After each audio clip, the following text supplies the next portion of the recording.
Welcome back to the best book ever.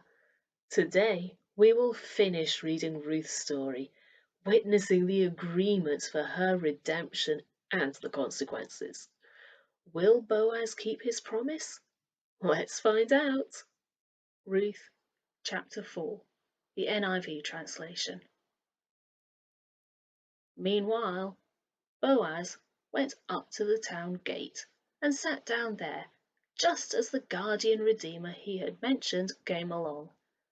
Boaz said, "Come over here, my friend, and sit down." So he went over and sat down. Boaz took 10 of the elders of the town and said, "Sit here." So they did. Then he said to the guardian redeemer, "Naomi, who has come back from Moab, is selling the piece of land that belonged to our relative Elimelech. I thought I should bring the matter to your attention and suggest that you buy it in the presence of these seated here and in the presence of the elders of my people. If you will redeem it, do so. But if you will not, tell me, so I will know, for no one has the right to do it except you, and I am next in line." "I will redeem it," he said. Then Boaz said, "On the day you buy the land from Naomi, you also acquire Ruth the Moabite, the dead man's widow, in order to maintain the name of the dead with his property." At this the guardian redeemer said, "Then I cannot redeem it, because I might endanger my own estate. You redeem it yourself. I cannot do it." Now, in earlier times in Israel, for the redemption and transfer of property to become final, one party took off his sandal and gave it to the other. This was the method of legalizing transactions in Israel. So the guardian redeemer said to Boaz, "Buy it yourself," and he removed his sandal.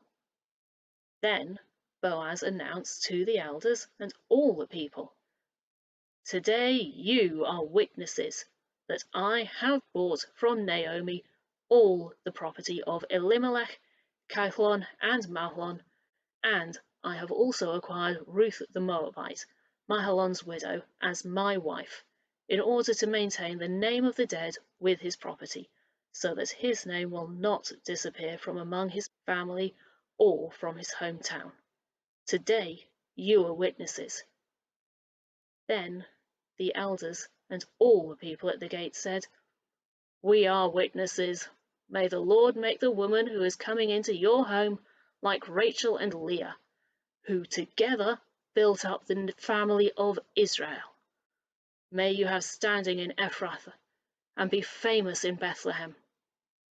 Through the offspring the Lord gives you by this young woman, may your family be like that of Perez, whom Tamar bore to Judah." So Boaz took Ruth, and she became his wife. When he made love to her, the Lord enabled her to conceive, and she gave birth to a son.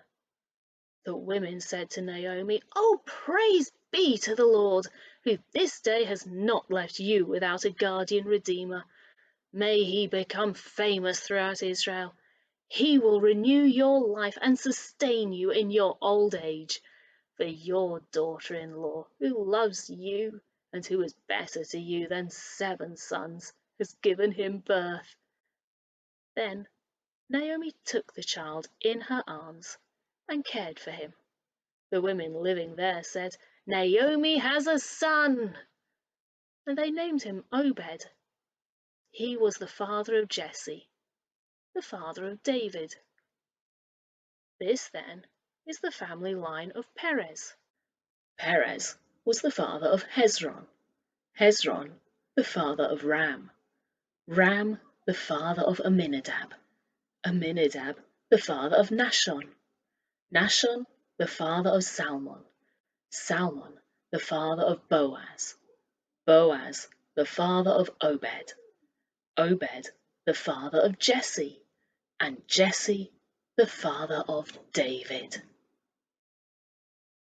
In chapter 3, Ruth was not referred to as a Moabite, but in chapter 4, Boaz calls her a Moabite. This happens during the sale of Naomi's land, and always in connection with her status as the widow of a Jew. It's almost as if he's giving her the title Ruth, exiled daughter of Moab, widow of God. He was pointing out her legal right to call upon them as redeemers. The unnamed kinsman's response may surprise you. He wants the land, but not the widow. He's afraid that marrying Ruth could cause problems for his children when he dies. He's trying to make it easier for his family to obey the law by using a handy loophole. Meanwhile, Boaz has understood the spirit of the law and is willing to take Ruth as his wife for the sake of his relative, in obedience to the law and out of love for an honourable woman. It is Boaz who receives the blessing of the Redeemers and becomes the great-grandfather of King David. This story, the story of Ruth, is best read in one go, and that's just what we'll do next week. We will read the entire account, but without any extra comments from me at the end. I hope you enjoy it. Please remember to like, comment, and share as we spread the blessing of God's Word. I'll see you next time. God bless you.